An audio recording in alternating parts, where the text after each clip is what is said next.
I'm just teasing it to open its mouth, and I'm hoping that it'll eat on its own.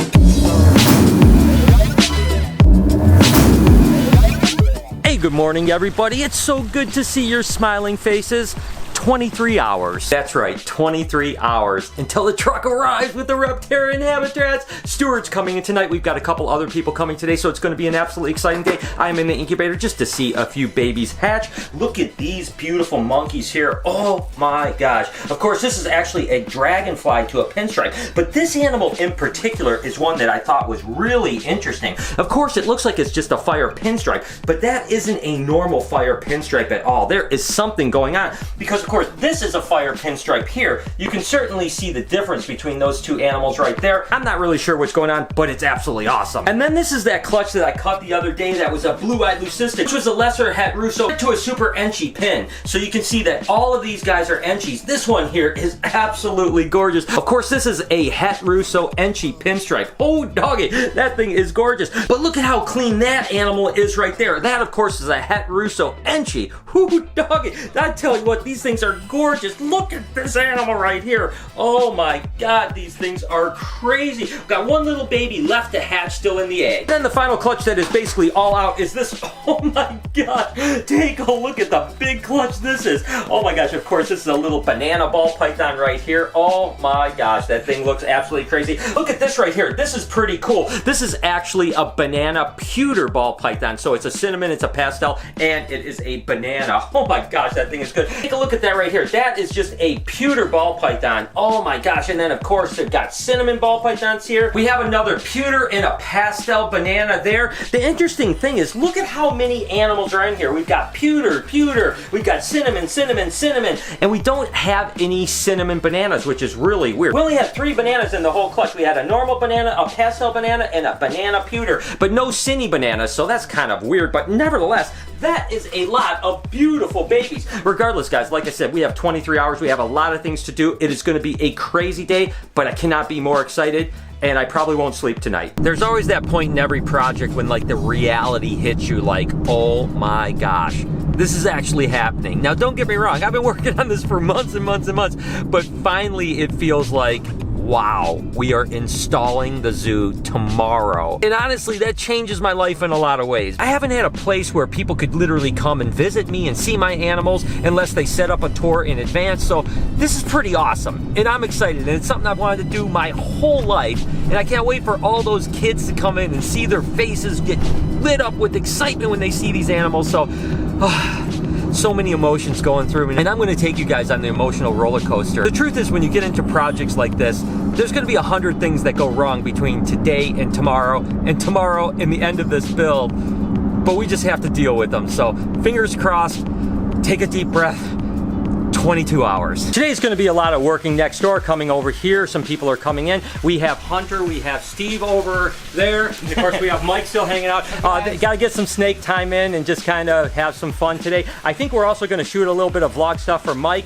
I'll put a link in the description. In the meantime, we just need to spend some time with the animals because I'm going to be totally honest with you, over the next 3 or 4 days, I'm probably going to hardly ever see an animal because it's going to be so much work. But you know I'm going to take a break every now and then and pop over here just to keep my sanity. In the meantime, you guys having fun with Daisy? Yeah.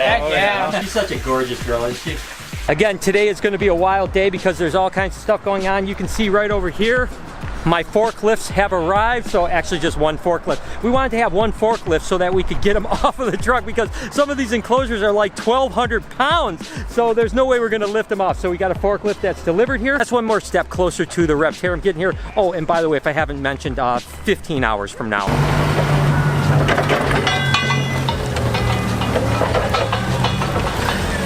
Here we go, guys. I've got a high-low. Oh my gosh, I'm gonna go attack Eric.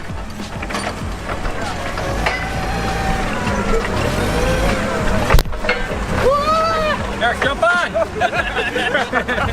So again, this forklift is definitely going to help us tremendous amount tomorrow because some of these cages are pretty heavy. And again, coming off a big semi-truck, it's going to be really hard to lift them down. Once they're on the ground, we're going to have to lift them through the window, which I'm going to cover here in a little bit about. We're building a ramp that basically will work to really help that. My gosh, it's getting close, guys. I am definitely freaking out. And just from an emotional standpoint, I got to be honest with you.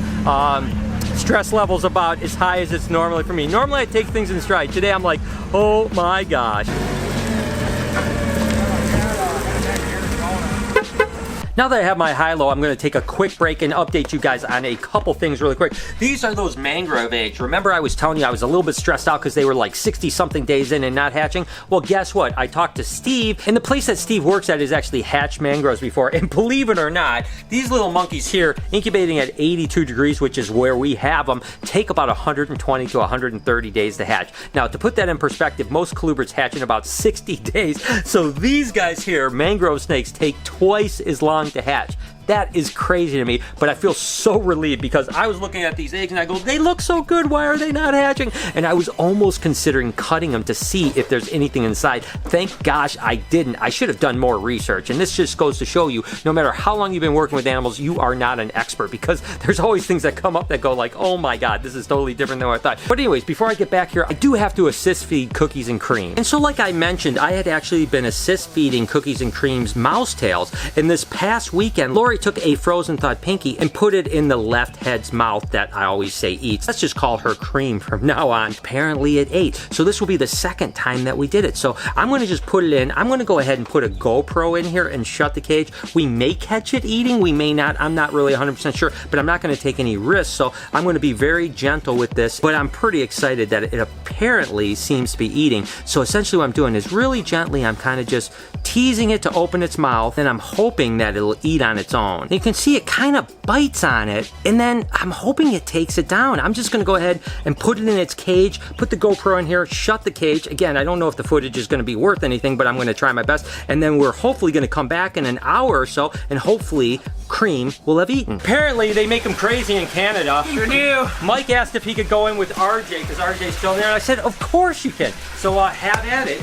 And my boy Hunter over here, he's going in next. So yeah. Watch out for Bowser. RJ.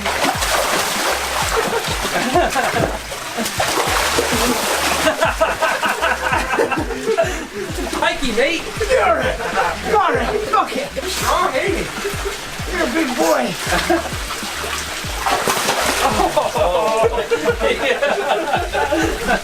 Good job, Mike. That's awesome. There he is. How cool is that? Can you get a picture, Steve? All right, buddy. I'll leave you alone. Dang, that's crazy. It's like you're literally in with a dinosaur. So I guess part of keeping big snakes is the fact that they do get dirty from time to time. We just cleaned Lucy like 2 days ago, and she definitely destroyed her cage, so we're gonna take her out because feeding day is just a couple days away, and I don't want her to be in a dirty cage ever, right? Lucy, you smell, but we're gonna put her in this water just like we did last time. She loved it, and it'll kind of clean her up a little bit too. There you go, sweetheart. Oh, that's awesome. She's so happy. Wow, that's Come on, girl. Oh, you're such a good girl. She's always in a good mood when she's in the water, you know? Like, that's the time you can, do almost anything to her. It's just so crazy how much she loves the water. I mean, Kelsey, I think that we found, like, the way to really deal with Lucy is... Oh, yes, it just makes her totally placid. Totally. I mean, she is like a different snake when she's in water. I absolutely love it. Let's go ahead and check on Cookies and Cream and see if she's eaten. Ah, they didn't eat.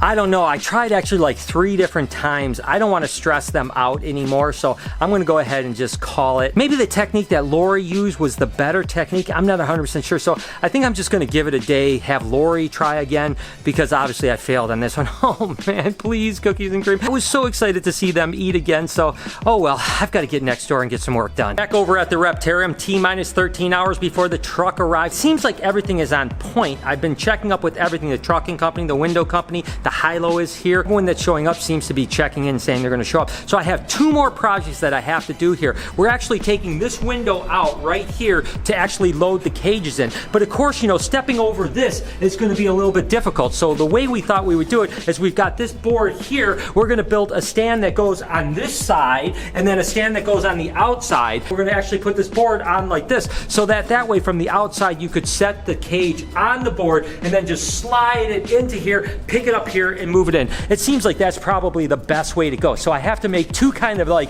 stands that go on each side of the windows. That makes sense. And then put the board on top once the window is actually removed tomorrow morning. The only other thing I have to do, which is pretty easy, is put some of this molding down here on this room. By the way, you can see I built this room out. This room still is being mudded and has to be painted and stuff like that. But this is the color we went with. But quite frankly, this will probably be covered with rock, I think. I'm not 100% sure. Lori painted this and it looks absolutely incredible. I'm so happy with the way this utility room worked out. So there you go. Two more things. We're pretty much cleaned up. And then it's just a waiting game. Pick up Stuart from the airport in about 4 hours. So it's getting real, people. It's getting real.